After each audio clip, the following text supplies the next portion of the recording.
This is why narcissists always return when see you happy and moving on.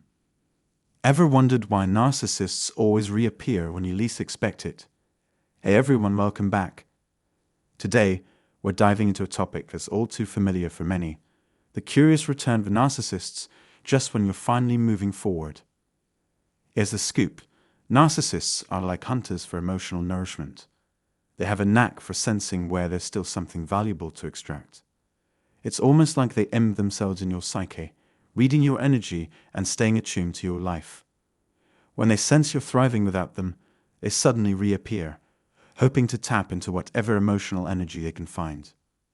Stay tuned as we explore these dynamics deeper.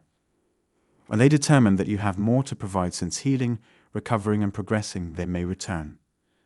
Narcissists tend to see people, prior, current, potential sources, as on a continually revolving platform. Numerous view utilizing terms like harem or garage, where they profit from what individuals can offer, and they often succeed through deception. They convince the targeted individual there is something more. Trust develops, love becomes devoted to the narcissist. The narcissist can then make use of that individual for various favors, whether emotional, intimate, financial, or other things too. And once they decide the individual is becoming somewhat ineffective, somewhat worthless in their opinion, they move to the next. It is really like this ever-revolving platform because they keep shifting from one individual to another, always attempting to find who contains the most substance inside, who can nourish them best. And regarding you, it is quite astonishing because when they discard people, they either do it with such brutality or, alternatively, they do it with such indifference, which again, indifference can be very brutal. Therefore, either way you examine it, it's brutal. But it really leaves you questioning if you ever meant anything to them, and you're kind of convinced, particularly if you haven't encountered NPD before, that they don't care about you, they won't ever want anything to do with you again. The evidence of that is right before you. They discarded you, they happily move forward. It's very convenient when those who see only themselves discard people without care, for total control is their way. It's also convenient they know the pain will linger long, though timelines vary, months at least, sometimes far more, occasionally less. But for those who loved a narcissist, expect no less than half a year to start healing strong from the wounds they left behind. Continued recovery comes after as well. Yet just as colors start to brighten and independence takes flight, when identity forms and lives rebuild what was stolen from view, it's then they call again, drawn to the scent of what they think is theirs to use. As sharks sense blood across the waves, they come to consume what they insist is theirs to devour. Those steeped in self know too when hearts revive, and when lives flourish without them near. They want again inside your mind to manipulate and maneuver you into the role that feeds their wants and needs.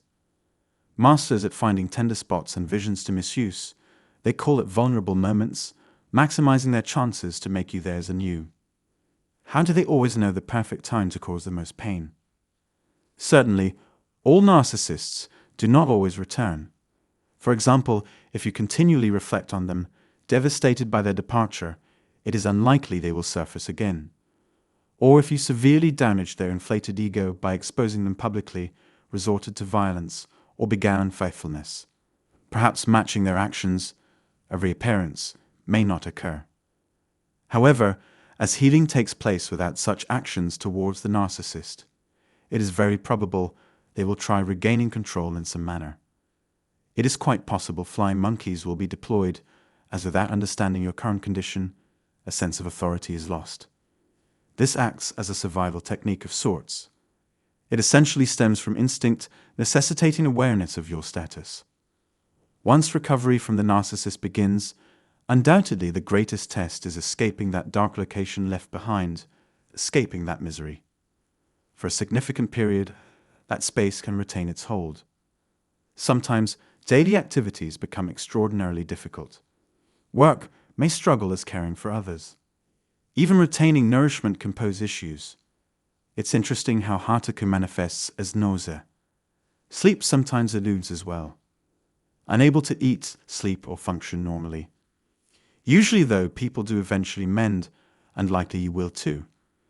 But a second hurdle then emerges once betterment starts, no longer requiring the narcissist or wanting them. They can return very convincingly, attempting to regain acceptance. This is a challenge one must prepare for, as how it is faced dictates much of the future.